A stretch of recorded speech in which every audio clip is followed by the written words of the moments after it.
안녕하세요. 사연을 처음 보내는 새내기 사연자입니다. 사연을 들을 때마다 다른 분들이 어느 지역에 사시는지 같이 소개하시길래 저도 은근슬쩍 이야기를 해보아요.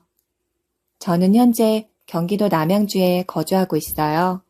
그리고 오늘 제가 여러분께 이야기할 내용은 저희 시어머니에 대한 이야기랍니다. 지금은 연을 끊고 보지 않고 있는 저희 시어머니 말이에요. 니녀는 우리 집안의 수치다, 수치! 라고 고성을 지르며 저를 무시했던 시어머니 어떠신가요? 듣는 여러분도 할 말을 잃으셨죠? 당시 상황에 놓여있던 저는 할 말을 잃었을 뿐 아니라 엄청난 상처를 받았네요. 내 나이에 명품 하나 안 들고 다니는 여자들 있잖니? 뭐 자기는 굳이 명품이 필요 없다느니, 자식들이 힘들게 번 돈으로 그런데 쓰고 싶지 않다느니 그렇게 떠들어대는 거? 아이고, 그거 다 자기 합리화야. 안 그러니? 아니, 돈을 왜 벌어? 돈을 쓰려고 버는 거 아니야? 그리고 부모가 밖에 다닐 때 좀 갖추고 다녀야 자식들이 욕을 안 먹는 거야. 그렇잖아. 부모가 밖에서 그 짓꼴 하고 다녀봐라. 사람들이 부모 욕하는 게 아니라 자식 욕하지. 그래서 말인데, 나 이번에 가방 하나만 새로 사주련? 내가 말했잖아. 나 위해서뿐만 아니라 너희들을 위해서 있는 거라고. 시어머니는 허세와 허영심이 참 많은 분이에요. 작은 식기류 하나까지도 이름 있고 입이 쩍 벌어지는 가격에 사는 걸 좋아라 하죠. 솔직히 말해서 저는 그런 것들이 얼마나 쓰임새가 좋은 건지 느끼지 못했어요. 그래서 제가 사는 건 무조건 가성비, 그리고 얼마나 튼튼하고 오래 쓰는가. 그런 것들을 기준으로 사곤 하죠. 하지만 저희 시어머니는 절대 아니었어요. 허영심과 허세만 가득가득해서 남편과 저, 그리고 시동생이 참 힘들었다지 뭐예요. 그래도 시어머니의 그런 점이 저한테 좋았던 순간이 있었어요. 제가 결혼을 하고 싶다고 남편 손을 붙잡고 시댁에 찾아갔을 때였죠.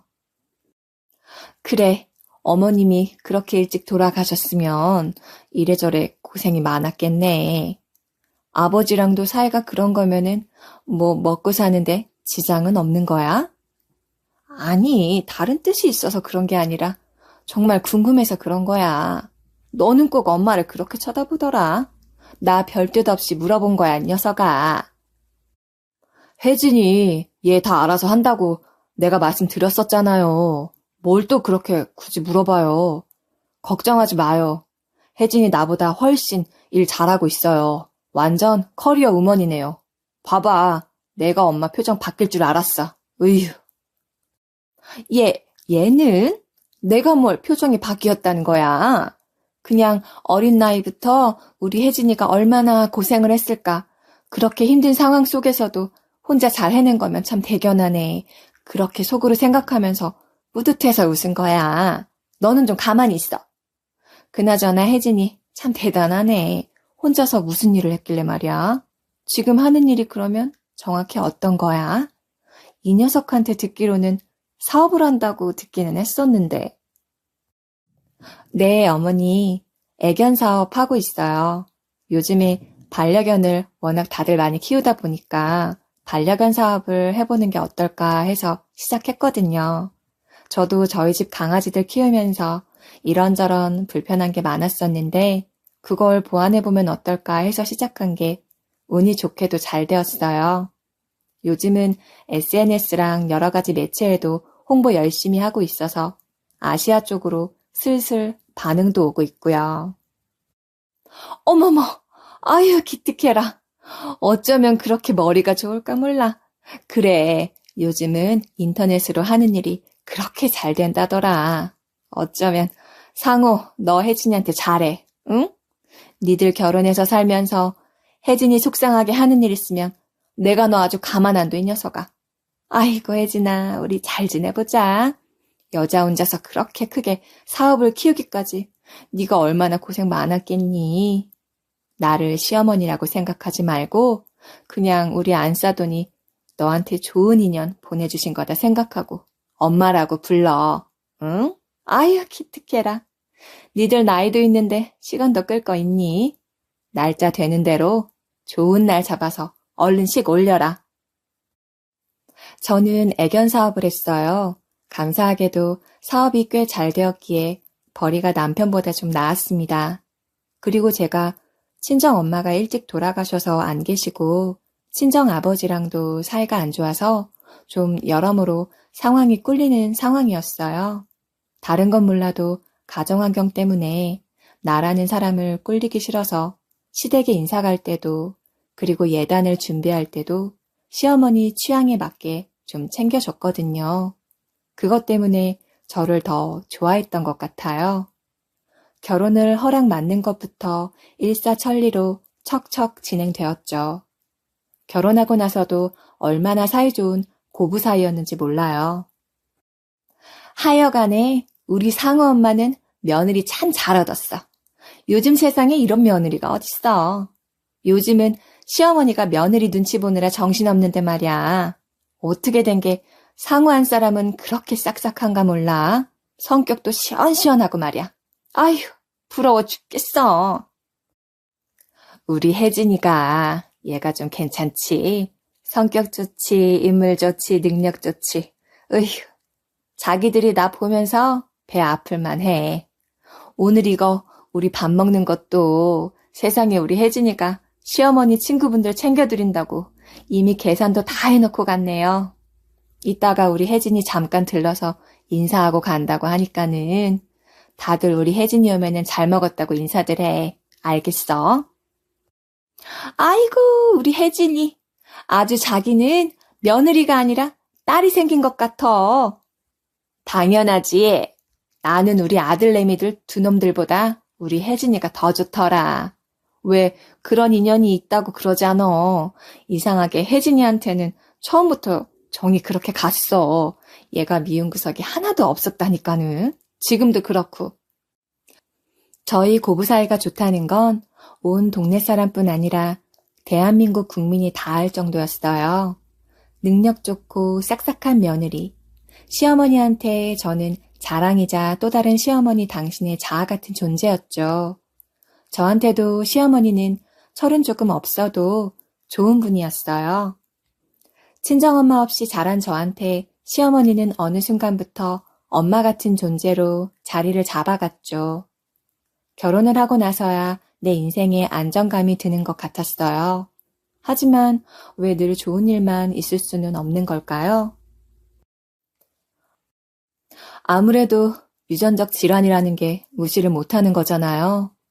우리 환자분을 보면 지금 배아가 계속해서 착상이 안 되셨어요. 안 그래도 우리 이전에 자궁 내막증 때문에 고민 많았었는데 지금 상황이 좋지가 않네요. 자궁을 적출하시는 게 좋을 것 같습니다. 건강이 먼저인 문제니까요. 저도 여자이고 의사이고 엄마지만 내 건강이 건강해야 가정이 건강할 수 있는 것 같더라고요. 저희 부부는 조금은 늦게 결혼을 했어요. 그래서 결혼과 동시에 시험관을 진행했었죠. 그런데 착상도 제대로 이루어지지 않고 매번 실패를 했었어요. 그러던 중에 하혈과 염증이 생겨나면서 검사를 했는데 자궁 내막증이 심한 정도라는 걸 알게 되었습니다. 돌아가신 친정엄마도 자궁암으로 돌아가셨는데 그게 유전적 질환이었던 건지 저도 부인과 쪽이 늘 좋지 않았거든요. 남편은 내가 아이 낳고 싶어서 혜진이 너랑 결혼한 거 아니잖아. 혜진이 너도 그렇고 우리 둘이 잘 살자. 나는 혜진이 너랑 오래오래 건강하게 잘 살고 싶어. 괜찮아, 울지 마. 너만 건강하면 나는 다 괜찮아. 우리 수술하자. 라고 이야기하며 수술을 하자고 했어요. 그렇게 저는 수술을 하였고 우리 부부를 닮은 아이를 낳는 걸 포기하게 되었죠. 아이고, 장남이라고 꼭 애를 낳아야 하니? 낳게 되면 낳는 거고 아니면 아닌 거지. 그런 걸로 마음 쓰지 마. 그리고 네 시동생도 있잖니. 그 녀석도 만나는 여자 있는 것 같던데. 걔네들이 결혼해서 애를 낳을 수도 있는 거잖아. 그런 거 일절 마음 쓰지 말어. 응? 아이고, 그런 것 때문에 이렇게 마음고생했었던 거야. 안쓰러운 것. 얘 아가, 걱정하지 말어. 나는 네가 우리 집에 시집 와준 것만 해도 큰 복덩어리가 들어온 거라고 생각해. 장남인 남편과 결혼한 제가 아이를 못 낳는다는 것에 시어머니가 저를 미워하게 되지는 않을까 별별 생각에 전전긍긍을 했었는데 시어머니는 저리 말씀해 주셨어요. 얼마나 감사했는지 몰라요. 남편 역시 자기가 엄마를 오해했던 것 같다면서 그동안 시어머니를 향해 닫혀있던 마음을 열었어요. 그러나 시어머니의 본성은 어디 멀리 가지 않았네요. 제가 처음 본 시어머니의 모습이, 제가 느꼈던 어딘가 쎄한 그 모습이 시어머니의 본 모습이 맞았던 거였죠. 형수, 이거요. 이거는 형수 거예요. 여자친구가 형수한테 미리미리 잘 보여야 한다고 콕 집어서 이거 챙겨드리라고 하던데요. 우리 희진이 잘 부탁드릴게요. 제가 얘기도 안 했는데 어떻게 형수 좋아하는 걸 딱 골라서 선물로 보냈더라고요. 이거 형수가 좋아하는 거 맞죠? 형수 여기 원두 좋아하는 걸 대체 어떻게 한 건지. 아무튼 희진이가 여기 정말 맛있고 향 좋은 걸로 유명한 가게라고 원두 꼭 드리라고 했어요. 어머, 정말요? 어쩜 이렇게 센스가 있을까? 저 여기 원두 정말 좋아하는데 정말 고맙다고 꼭 전해주세요. 아니면 언제 한번 형이랑 저랑 같이 해서 넷이 밥 한번 먹어요. 너무 고마워서 꼭 보답하고 싶네요. 시동생에게 결혼할 사람이 생기면서 시어머니의 본 모습이 드러나게 되었어요. 그 시작이 되었죠. 시동생과 결혼하게 될 그 여자. 그러니까 저의 예비동서는 인사를 오기 전부터 시어머니한테는 물론이고 저희 부부한테도 선물을 보내왔어요. 앞서 말씀드렸다시피 허세와 허영심, 그리고 물욕으로 이루어진 인간인 저의 시어머니는 입이 귀에 걸려서 좋아 죽으려 하셨죠. 그래, 얘 혜진아. 너 돈도 잘 버는데 네가 네 동서 될 사람한테 제대로 한턱 내라. 아이고, 이래서 친정 있는 게 좋은 거야. 이거를 희진이 걔가 보냈겠니? 다 우리 사돈집에서 눈치껏 우리 딸 잘 부탁한다고 이런 선물도 보내고 말이야. 엄마, 우리 혜진이도 우리 집 인사 올 때 바리바리 무겁게 왔었어. 그리고 상민이가 그랬잖아. 재수씨 되실 분이 직접 골라서 보낸 거라고. 무슨 그거를 말을 또 그렇게 해요. 그러게요, 어머니. 제가 처음 올 때 양손 무겁게 온 거 기억 안 나세요? 제가 어머님 거랑 우리 상민 도련님 거까지 해서 어깨 빠질 정도로 들고 왔었는데 저 들으라고 하시는 소리인 것 같아서 저 좀 속상한데요? 아니. 내가 큰애 너 들으라고 한 소리는 아니고. 아휴, 무슨 선물을 이렇게 많이 보냈을까. 우리 막내 며느리가 예쁜 짓을 골라서 하네. 예, 상민아. 그러면은 그 희진이네 집에서 예단은 어떻게 하겠다는 소리 못 들었어? 왜 너 그쪽 집에 인사드리러 갔었잖아. 그러면 뭐 그쪽에서 대충이라도 너한테 언지를 줬을 거 아니야. 예단 이런 거는 어떻게 하자 이러면서. 그러면은 이번엔 하객들도 좀 더 많이 오고 그러겠다. 응? 아휴, 왜 요전에 네 형네 결혼할 때는 네 형수 친척들도 많이 없어서 조금 그랬었잖아. 왜 그렇게 며느리 쪽에는 식구들이 없냐? 집안 어른들이 하도 물어봐서 내가 네 형수가 예단해온 거 그거 있는 거 없는 거 다 꺼내서 얘기하고 그랬어. 이번에는 이런저런 얘기로 변명 안 해도 돼서 내가 아주 편하겠네. 저건 대체 무슨 소리인 건지 시어머니는 예비동서가 보내온 선물을 보면서 도를 넘는 발언으로 저를 자극하기 시작했어요. 물론 저희 남편도 자기 엄마가 하는 말에 슬슬 열이 받고 있었죠. 어쩌면 사람이 저렇게 생각 없이 말을 할 수 있는 것일까요? 제가 특히나 더 화가 났던 건 시어머니의 이중적인 모습이었어요. 그렇게 제가 처음 시집 올 때는 당신 아들보다 능력 좋은 며느리 좋다고 등에 업고 다닐 것처럼 해놓고 예단을 받을 때도 이런 며느리 없다면서 그렇게 만세를 부르며 좋아라 해놓고는 이제는 제가 마땅히 갈 친정이 없다는 걸 가지고서 비교질을 시작하는데 정말 어이가 없었어요. 너무 서럽더라고요. 어머님, 저 결혼할 때 그럼 말씀하시지 그러셨어요. 저는 어머님이 제가 친척 식구들도 많이 안 오고 아버지도 안 오신 거 가지고 그렇게까지 불편해 하실 줄은 몰랐죠. 어머님이 저한테 그러셨잖아요. 제가 역할대행 아르바이트라도 구해서 혼주 자리 비지 않게 할까요? 라고 물었더니 어머님이 나 그렇게 꽉 막힌 사람 아니야. 요즘 세상에 누가 그런 걸 따지니? 부모 있네 없네 하면서 따지는 사람들이 못난 거야. 딱 이렇게 말씀해 주셔서 저는 어머니가 정말 열린 분이시구나 하면서 아무것도 안 했던 건데 이렇게 말씀하시니까 제가 좀 후회가 되네요. 역할 대행이라도 써서 머릿수 좀 꽉꽉 채우는 건데. 그나저나 어떤 친척 어르신이 그런 거 물어보신 거예요?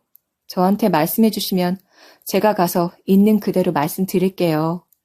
어머니 괜히 난감하셨겠네요. 그렇지 여보? 아휴, 엄마, 왜 말을 그렇게 하는 거야? 참, 아휴. 얘 혜진아, 너 내가 그냥 빈말로 하는 거 뻔히 알면서 그걸로 마음 상한 거니? 참네. 아니, 아무리 마음 상했어도 그렇지. 어째 너 말하는 게 좀 그렇다, 응? 내가 방금 전에 너한테 뭐 말을 얼마나 서운하게 했다고? 어머니, 엄청 서운하게 말씀하셨는데요.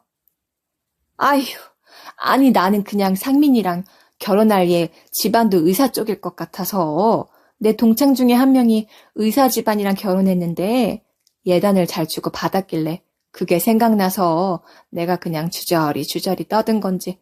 너는 뭘 그렇게. 어머니, 그 예단이요. 저도 결혼 전에 어머님한테 예단 잘 해드렸잖아요.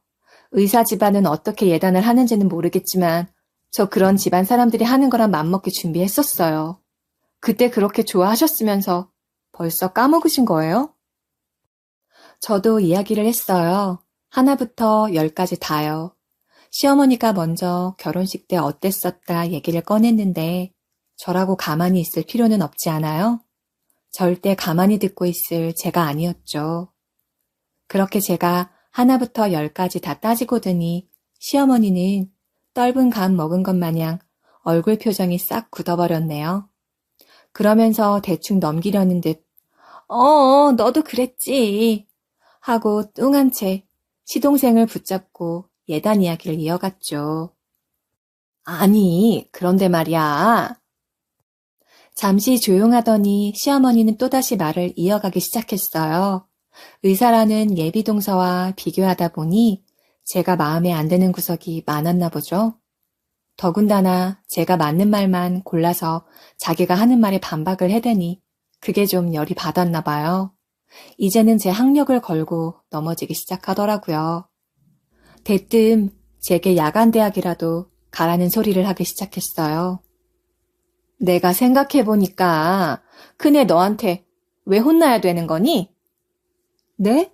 어머니, 제가 어머니를 왜 혼을 내고 그래요? 그리고 제가 어머님을 혼낸다는 게 말이 안 되잖아요. 그래, 말이 안 되지. 참네, 나는 혜진이 네가 이렇게 말을 잘하는지 몰랐다. 너 그렇게 말을 잘하는 얘가 대학은 왜 안 갔니? 이참에 야간대학이라도 들어가서 대학 졸업장이라도 받아와라. 응? 나 농담으로 하는 소리 아니야. 엄마, 왜 그래? 그만 좀 해. 그래, 엄마. 형수가 서운할 만했지. 엄마가 서운하게 말한 거 맞아. 시어머니가 저한테 먼저 싸우자는 식으로 한 거 맞는 거죠? 당신이 말을 했는데 제가 질 생각도 하지 않고 다 맞받아치니 그게 그렇게 억울하고 화가 났었나 봐요. 상황이 점점 심각해지면서 남편과 시동생도 그만 좀 하라고 하기 시작했죠. 하지만 시어머니는 팔까지 걷어붙이고는 제게 제대로 말을 쏘아붙이기 시작했어요. 니들 둘 다 나 혼자서만 잘못한 쪽으로 몰아가지 마. 그리고 나 지금 혜진이 얘한테 진심으로 하는 말이야. 혜진이 너도 내 말 꼬아서 듣지 말고 잘 알아들어라. 응? 얘 그쪽은 의사 집안인 게 뻔하지 않겠니? 딸 자식 의사이면 부모도 의사겠지. 그런 집안에 비하면 우리 집안이 너무 꿀리는 거 아니겠니? 나는 네 시동생이 장가가서 집안 배경이랑 집안 사람들 수준 때문에 무시받는 걸 못 봐.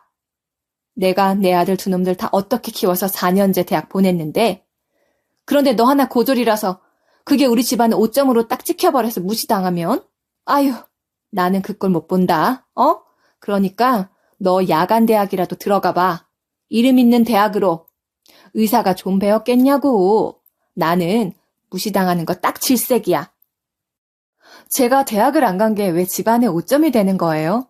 제가 대학을 못 가서 안 간 게 아니라 제 선택으로 안 간 거예요. 돈 버는 게 더 중요해서요. 치사하죠. 시어머니는 제가 고졸이라는 걸 걸고 넘어지기 시작했어요. 네, 저 고졸 맞아요. 제 선택이었죠. 공부를 하러 대학에 가는 것보다 지금 내 상황에서는 돈을 벌어서 자립을 하는 게 당장 중요했으니 말입니다. 뻔히 당신 며느리인 제가 어떤 이유로 대학에 가지 않고 돈을 벌었는지 알면서 저런 말을 하는 시어머니가 너무 밉고 서러웠어요. 그래, 그 돈. 너는 그 돈 벌면서 뭐 했니? 공부나 좀 하지. 어찌되었든 난 얘기했어. 야간 대학 들어가서 졸업장 따. 웬만하면 애들 결혼식 올리기 전에 좀 해봐라. 아니 그런데 말이야, 너는 어떻게 된 게 어른이 하는 말에 한마디도 안 지고 따박따박 다 말대답을 하는 거야? 없는 집에서 자라서 그런 거니? 아니면 엄마 없이 자라서 예의고 뭐고 다 못 배운 거냐? 아주 얘가 어른이 말하는데 한마디를 안 줘, 한마디를. 너 시어미가 아주 어른으로 안 보이지? 엄마, 무슨 말을 그렇게 하냐니까. 그만 좀 해. 여기서 그런 얘기가 왜 나와? 엄마가 자꾸 그런 식으로 혜진이한테 막말을 하고 있잖아, 지금. 너도 똑같아, 이 자식아. 네가 네 안사람 앞에서 엄마를 개무시하니까는 혜진이 쟤도 나를 개무시하는 것 아냐? 솔직히 말해서 나 니들 결혼할 때도 얼굴 팔려서 죽는 줄 알았어. 돈을 잘 벌고 얼굴 멀쩡하면 뭐 할 거야. 집안 어른들이 대체 왜 친척 식구들 코빼기도 안 보이고 혼주석은 왜 비어있는 거냐고 하더라. 응? 아휴, 내가 그냥 혜진이 너 생각해서 다 괜찮다 한 거야. 알기나 해? 세상에 말이야. 애도 못 낳고 친정도 별 볼 일 없고 네가 돈 잘 버는 거 빼고 뭐가 있냐고? 어머니, 정말 그렇게 말씀하시는 거 아니에요. 그래요. 어머니 말씀대로 돈 잘 버는 거 빼고 가진 거 하나 없는 며느리. 그런 저 이용해서 어머니 사고 싶은 거, 갖고 싶은 거 다 가지신 거 아니에요? 저요, 어머니 모임 자리 가서 계산할 때 어머니 친구분들이 제 뒤에서 친정 없는 며느리가 저 정도는 해야지 라고 하는 거? 그거 다 들었으면서도 모른 척했어요. 그 자리에서 어머니 한 번이라도 어머니 지인분들한테 그런 소리 하지 말라고 말씀하신 적 있으세요? 그냥 그 얘기만 하셨잖아요. 그래도 얘가 돈은 잘 번다. 그래요. 제가 애 못 낳는 거 그거 늘 죄송하게 생각해요. 이 사람한테도 정말 미안하게 생각하고요. 그런데 저는요? 제 속은 좋을 줄 아세요? 어쩌면 말씀을 그렇게 하시는 건데요. 그렇게 복덩이다라고 나를 칭하면서 자기가 무언가를 사고 싶을 때, 갖고 싶을 때는 우리 며느리 불러대던 사람이 저런 식으로 태도를 싹 바꾸면서 사람을 짓밟으려 하는데 어떻게 제가 가만히 있을 수가 있겠어요? 안 그런가요? 정말 울고 싶지 않았는데 눈물이 쏟아져 나왔습니다. 얼굴이 시뻘개질 정도로 눈물을 거세게 훔쳤지만 눈물을 멈출 생각을 안 했어요. 그렇게 울음을 참아가고 있는데 시어머니는 계속해서 폭언을 쏟아냈죠. 됐어! 그만해! 엄마, 정말 오늘 실수한 거야. 오늘 혜진이한테 엄마가 100% 실수한 거라고. 야, 우리 갈 테니까 재수씨 오시면 엄마랑 셋이서 밥 먹어라. 미안해. 그런데 이런 상황에서 도저히 여기 못 있겠다. 저거 봐봐, 저거. 어미가 힘들게 4년제 대학 보내놨더니만은 대기업은 고사하고 장사한다고 장사판에 뛰어들더만. 상우 너 장사하면서 사람들 이겨먹는 것만 배워가지고 말이야. 네 동생 봐봐라. 연필 들고 공부해서 결국에는 더 머리 좋은 의사 만나서 결혼한다고 하잖아. 아주 끼리끼리 만난다고 돈이 많으면 뭐 할 거야? 머리통에 든 게 없는데. 엄마, 정말 왜 이래? 갑자기 왜 이렇게 형수랑 형한테 그러는 건데? 그만 좀 하라고. 형, 형수 정말 미안해요. 정말 미안해. 형수 정말 죄송해요. 시어머니와 싸워도 제대로 싸운 우리 부부. 그리고 그 사이에서 가장 고생한 건 시동생이었어요. 하필 그날이 예비동서가 시댁에 오기로 한 날이었거든요. 시댁에 오기 전 선물을 먼저 보내둔 건데 그게 그렇게 화근이 되었네요. 저와 남편한테 자기가 대신해서 미안하다고 사과를 하는 시동생. 시동생 역시 눈물이 그렁그렁해 있었어요. 시동생은 시어머니보다도 자기 형인 제 남편을 더 따랐거든요. 남편 역시 그런 시동생의 마음을 알고 있었죠. 나 너한테 악감정 없어, 임마. 엄마 때문에 그런 거야. 내가 뭘? 하여간에 너는 옛날부터 그랬어. 대체 내가 너한테 뭘 그렇게 잘못했다고 평생을 그러는 건데? 뭘 잘못했냐고? 그걸 몰라서 물어? 엄마가 대체 우리 키운다고 뭘 고생을 했는데. 엄마가 양심이 있으면 가슴에 손을 얹고 생각을 해봐. 해보라고. 내가 장사꾼이라서 싫어? 엄마가 그게 대체 왜 싫은데? 나 돈 벌라고 밖으로 내몬 거 그거 엄마야. 누구는 일찍부터 돈 벌고 싶었대? 아버지 돌아가시자마자 노름한다고 돈 다 까먹은 게 엄마야. 그런 엄마 때문에 내가 나가서 돈 번 거고. 그래도 내가 상민이 애는 공부했으면 해서 내가 상민이 공부하라고 학비 댄 거잖아. 그런데 엄마가 자기 때문에 내가 돈부터 번 거 알면서 그런 소리 하는 게 말이 돼? 저와 시어머니의 다툼이 남편과 시어머니의 다툼으로까지 번졌죠. 시동생이 겨우겨우 나서서 상황을 마무리하려 하는데 시어머니가 또다시 제게 화를 냈어요. 이번엔 저를 아예 문 밖으로 밀쳐내기 시작했죠. 어휴, 나가라고! 나는 우리 집안에 고졸 있는 거, 그거 얼굴 팔려서 못 있어. 어디 숨던가? 아니다. 너는 그냥 나가라, 어? 니녀는 우리 집안의 수치야, 수치! 잠잠해지던 상황은 또다시 아비규환이 되고 말았어요. 저 말을 듣고 어떤 사람이 가만히 있을 수 있겠어요? 저도 화가 날 대로 나서 제 가방 챙겨 들고 눈물 벅벅 닦으며 시어머니한테 소리쳤습니다. 네, 정말 죄송하네요. 제가 아주 어머님한테 죽을 죄를 지었네요. 고졸인 며느리 그렇게 싫으셨는데 여지껏 어떻게 참고 사셨어요? 됐어요.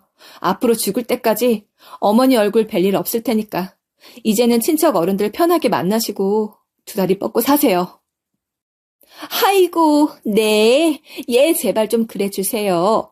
나가라고. 너도 꼴 보기 싫어. 나가!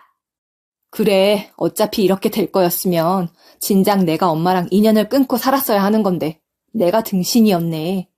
엄마 소원대로 죽는 그날까지 엄마 눈앞에 안 나타날 테니까 잘 살아봐요. 저랑 남편은 시어머니의 발언에 질려버렸어요. 죽는 그날까지 마주칠 일 없을 거라며 저희 두 사람은 집 밖에 나섰죠. 그런데 박차고 나선 현관 앞에 너무나 익숙한 얼굴이 서 있는 게 아니겠어요? 대표님, 어디 가세요? 그 여자는 바로 예비동서였습니다. 사실 저와 예비동서는 이미 안면이 있었어요. 꽤나 깊은 안면 말이죠. 사실은 시모한테는 이야기하지 않아서 시어머니는 몰랐겠지만 예비동서를 제가 우리 시동생한테 소개해 준 거였어요. 시동생도 자기 엄마 성격을 알기에 굳이 시어머니 앞에서 저랑 예비동서가 아는 사이라는 걸 알리지 않았죠. 예비동서가 인사를 하러 오는 날 모든 사실을 말하려 했던 건데 시어머니는 그것도 모르고 자기 혼자 저를 무시하고 난리를 피운 거였어요. 대표님 어디 가세요? 얼굴이 왜? 대표님 무슨 일 있으셨어요? 둘이 어떻게 아는 사이인가? 네, 그럼요. 오빠랑 저 소개시켜준 게 대표님, 아니 형님인걸요. 뭐? 아니 큰애 너는 왜 나한테 얘기를 안 했어? 니들도 왜 나한테 말을 안 했니? 왜 얘기를 안 하기는요. 시어머니와 똑같은 사람이 되고 싶지 않아서 얘기를 하지 않았던 것이었죠. 잘난 동서 소개해줬다고 시모 앞에서 으스대고 싶지도 않았기 때문에 그랬던 것인데. 그런데 그것도 모르고 있던 멍청한 시모가 나를 세워두고 번데기 앞에서 주름을 잡은 것이었어요. 아니, 희진 양, 우리 큰애랑 대체 어떻게 아는 사이예요? 응? 아니, 나 지금 이 상황이 정리가 안 돼서 머리가 너무 아플 지경이라서 그래. 형님이 저희 병원 후원해 주시면서 저희가 인연이 닿았어요. 저희 친정이 형편이 좋지가 않았던 터라 혼자서 열심히 공부해서 수의사 된 거였거든요. 그런데 무리해서 병원을 차렸는데 운영이 잘 안 돼서 폐업하려고 했는데 형님이 도와주셨어요.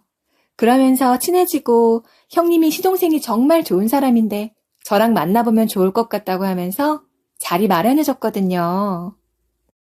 아휴, 머리야. 아니, 상민이 너라도 엄마한테 말을 했었어야지. 이게 대체 뭐냐, 응? 집에 귀한 손님 오는 날. 상황을 저렇게 만든 건 시어머니 당신인데 시어머니는 끝까지 남 탓을 했어요. 예비동서는 제가 후원하는 동물병원 수의사였습니다. 시어머니는 예비동서 집안이 엄청난 재력가일 거라고 넘겨짚었지만 사실 예비동서는 부유한 집에서 공부를 해서 의사가 된 사람이 아니었어요. 없는 형편에 열심히 공부해서 의사가 된 것일 뿐이었죠. 결혼하기 전부터 내가 키우던 강아지가 다니는 동물병원이었는데 어느 날 거기가 문을 닫을 예정이라는 안내를 붙여둔 거예요. 재정 상황이 어려워서 페이닥터로 다른 병원에 가려 한다고 말이에요. 너무 좋은 의사인데 안타까워서 제가 후원해주고 내견 사업을 하면서 해당 병원을 같이 홍보해 주었죠. 그러니 자리를 잡더군요. 그렇게 길고 긴 인연으로 예비동서로 마주하게 된 건데 시어머니가 아주 똥을 뿌린 것이었습니다. 오늘 우리 집으로 미리 온 예단도 다 형수가 도와준 거였어. 엄마가 어떤지 아니까. 형수가 희진이 기죽지 말라고 엄마한테 예쁨 받았으면 좋겠다고 생각해서 다 보내준 거야. 그런데 엄마가 형수한테 그런 거라고. 내가 진짜 못 살겠다. 그런 거는 니들이 나한테 미리 말을 해줬어야지. 내가 뭘 알고 그랬어? 내가 뭘 알고 그랬겠냐고. 하여간에 뭐 어찌되었든 오해는 다 풀렸으니 이제 그만들 하고 식사하자. 응? 다들 마음 풀어. 나도 마음 풀 테니까. 아니 그나저나 세상에 나는 혜진이 네가 다른 데다가 어디 뭐 투자하고 후원할 만큼 버는 줄 몰랐지. 아이고 여장부가 따로 없네. 응? 아휴 그만 표정 풀어. 다 서로 오해한 거잖니?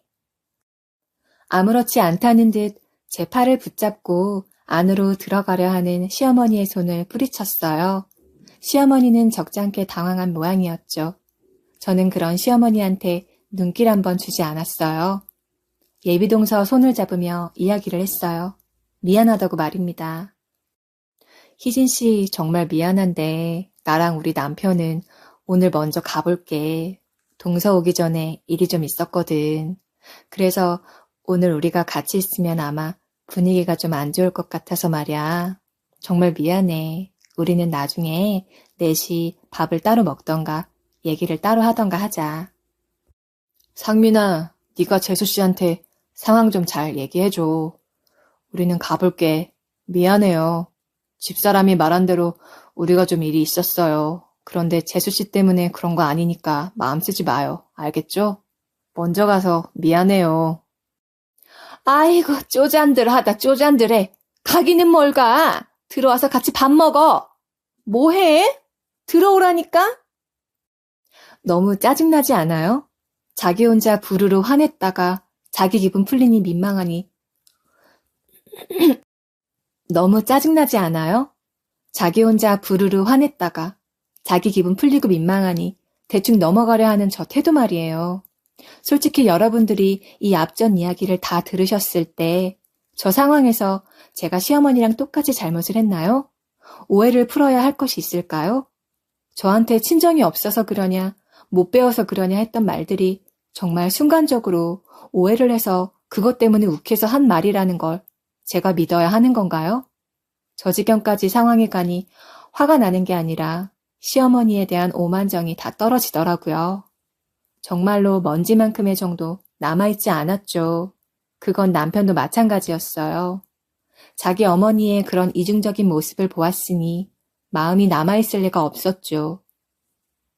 그래, 우리 쪼잔해서 이 집에 다시는 발 들여놓고 싶지가 않아.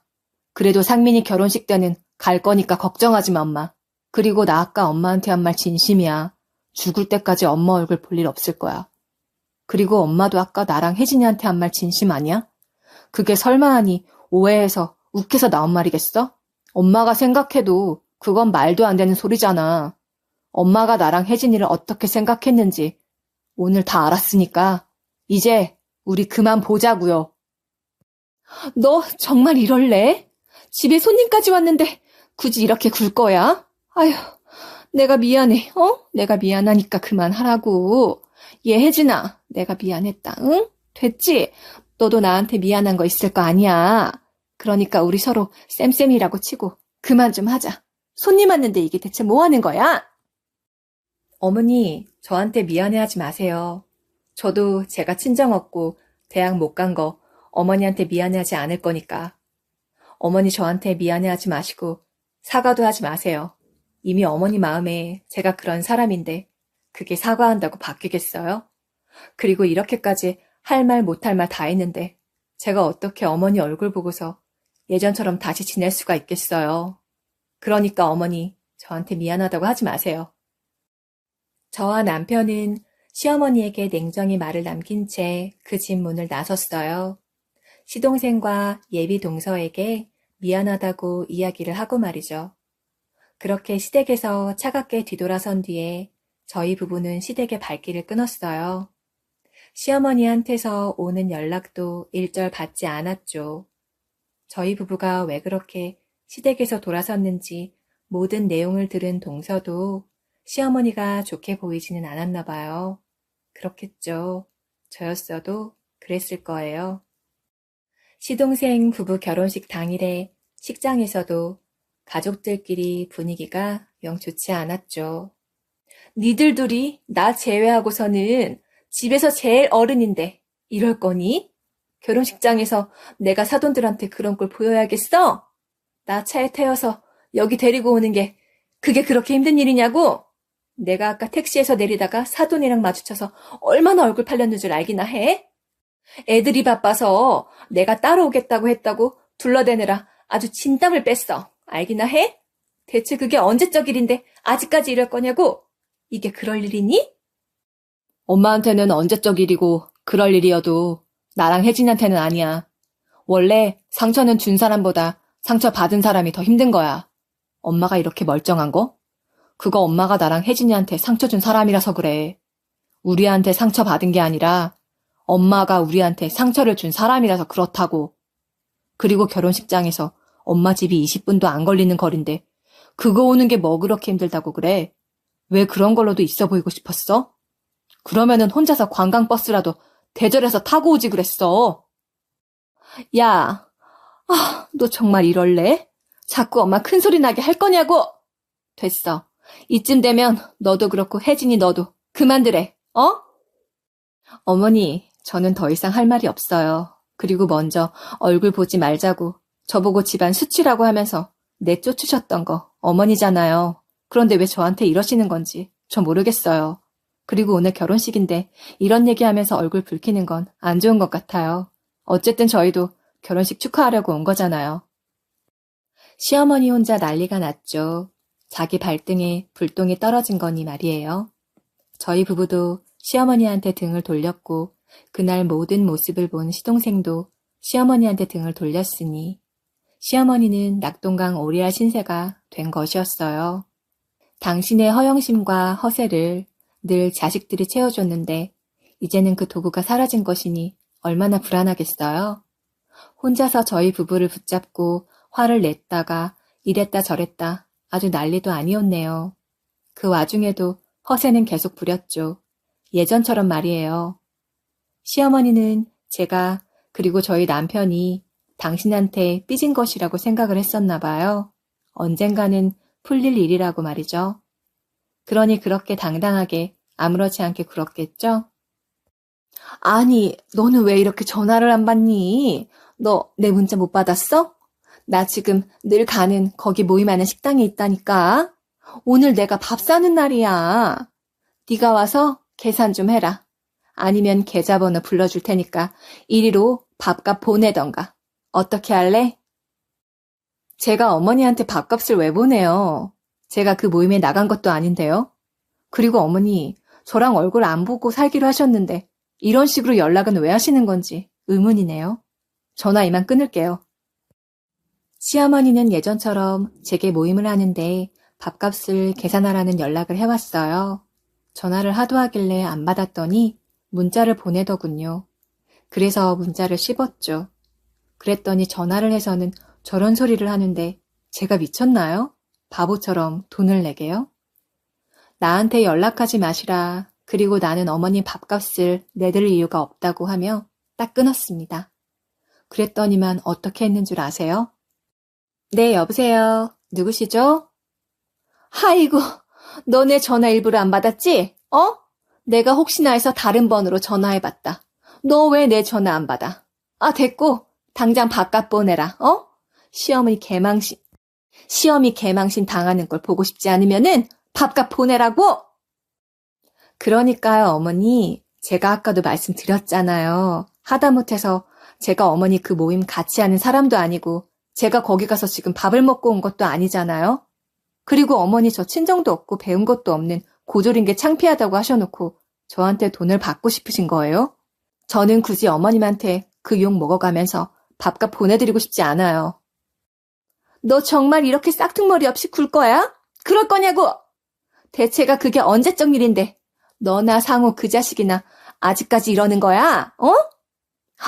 내가 돈이 있으면 내 돈으로 내는데 상민이 식구도 나한테 용돈이라고 코딱지만큼 준다고. 걔네들이 공부만 해서 그런가 융통성이라는 게 없어서 나한테 돈을 코딱지만큼 줘요. 그래서 내가 너한테 전화한 거 아니니? 혜진아, 응? 그래도 너랑 상민이 그 녀석은 사업하는 애들이라 돈 쓰는 게 시원시원한데 작은 애 걔네들은 영 아니야. 내가 지금 가진 게 없어서 그래. 그러니까 빌려줘. 그럼 내가 돈 갚을게. 그럼 될 것 아니야. 참 저렇게까지 하고 싶었을지 시어머니가 대단하기도 하면서 비참하다고 느껴졌어요. 사실 시어머니가 돈이 없는 게 아니었어요. 씀씀이가 너무 커서 문제였죠. 시아버지가 돌아가시면서 작은 빌라 하나를 남겨주신 게 있었어요. 시어머니는 지금껏 그곳에 살고 계시면서 나오는 월세도 있습니다. 그런데 자기가 그 이상으로 돈을 써요. 그건 정말 문제 아닌가요? 만약에 시어머니가 돈 나오는 수입원도 없는 상황이라면 아무리 사이가 안 좋다고 해도 저희 부부도 용돈은 보내드렸을 거예요. 시동생 부부도 더 많은 금액을 용돈으로 보내드렸을 거고요. 그런데 돈이 안 나오는 것도 아니고 뭐만 하면 명품을 산다, 해외여행 갈 거다 하고 돈을 물쓰듯 펑펑 써대니 당연히 돈이 없죠. 그래서 저는 전날도 돈 안 보냈어요. 알아서 하시라고 말이에요. 그리고 또 얼마나 지났을까요? 시어머니는 작전을 바꿔 제게 접근을 하려 했어요. 예, 혜진아, 내가 경비실에 너희가 좋아하던 반찬점에서 가져다 뒀거든. 내가 제일백화점 가서 제일 좋은 식재료 사서 만들었어. 돈이 얼마나 많이 들었는지 몰라. 아휴, 다른 집은 며느리들이 시어머니 반찬 챙겨다 주고 한다는데. 아니 뭐 내가 그걸 바라는 건 아니고 그냥 다른 집 며느리들은 그렇다 이거야.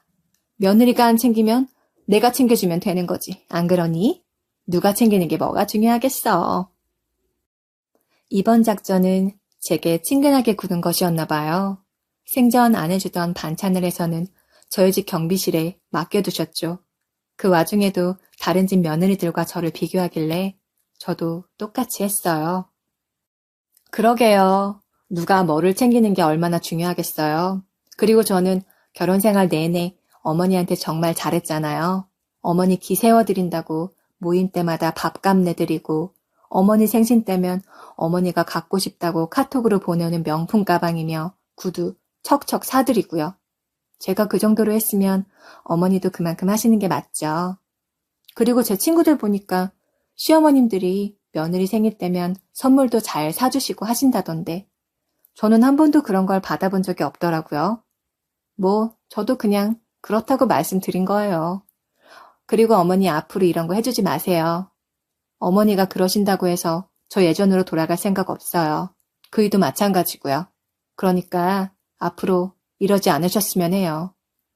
그리고 동서한테 얘기 들었어요. 어머니 주식 날리신 거요. 그것 때문에 전화하시고 반찬까지 해주신 거죠? 어머, 들었니? 아니, 잠깐 그런 거야, 잠깐. 그런데 내가 좀 크게 투자를 해서 돈이 부족해서 말이지. 니들이 좀 도와줄 수 있나 해서 말이야. 다른 건 몰라도 너희 시아버지가 남겨주고 간 빌라는 지켜야 할 거 아니겠어? 시어머니가 저희한테 잘하려 했던 데는 이유가 있었어요. 그 와중에 주식을 한 것 같은데 큰 돈을 넣고 싶었던 건지 시아버지 빌라를 담보로 잡고 대출받은 돈을 고스란히 넣었더군요. 적지 않은 돈이죠. 정말 큰 돈이에요. 그러면서 그걸 저희한테 갚으라고 하는데 참 할 말을 잃었네요. 그런데 시어머니는 미워도 시아버지가 애써서 돈 벌으셔서 마련한 빌라는 지키는 게 맞다는 생각이 들었어요. 시어머니가 나중 가서는 뭐든 할 테니 좀 막아달라 하더군요. 그래서 빚 갚았어요. 대신 조건이 있었죠. 저희가 돈을 내서 막은 그 빚, 시어머니가 저희한테 갚는 걸로 말이에요. 딱 1년만 저희가 하는 거 일 도우라고 했어요. 직원들처럼 똑같이 포장하고 하시라고 말이에요. 처음에는 말도 안 되는 소리 하지 말라고 했던 시어머니였으나 그럼 법으로 하겠다는 남편의 발언에 시어머니는 결국 항복했어요. 나 이제 퇴근한다. 아휴, 힘들어 죽겠네. 나 오늘은 한 달치 빚 갚은 거야. 네, 퇴근하세요, 어머니. 지금도 저희 일을 돕고 계십니다. 소액의 보수만 받으시면서 말이에요. 자기가 벌인 일을 이제야 수습하는 저희 시어머니 어떤가요? 사람이 한 번에 바뀌진 않겠지만 이제는 조금 철이 들지 않을까 생각이 드네요. 저희 부부는 여전히 시댁의 발길을 끊었습니다. 시어머니를 보는 건 회사에서만 봐요. 그리고 어떠한 금전적 지원도 하지 않고 있고요. 그건 시동생 부부도 마찬가지예요. 시어머니도 언젠가는 철이 들겠죠. 그럼 저희도 다시 사이가 좋아질 수도 있지 않을까요? 다시 사연을 보내게 된다면 아마 시어머니의 변화에 대한 이야기이지 않을까 싶습니다. 그럼 저는 오늘 이야기를 마치도록 할게요.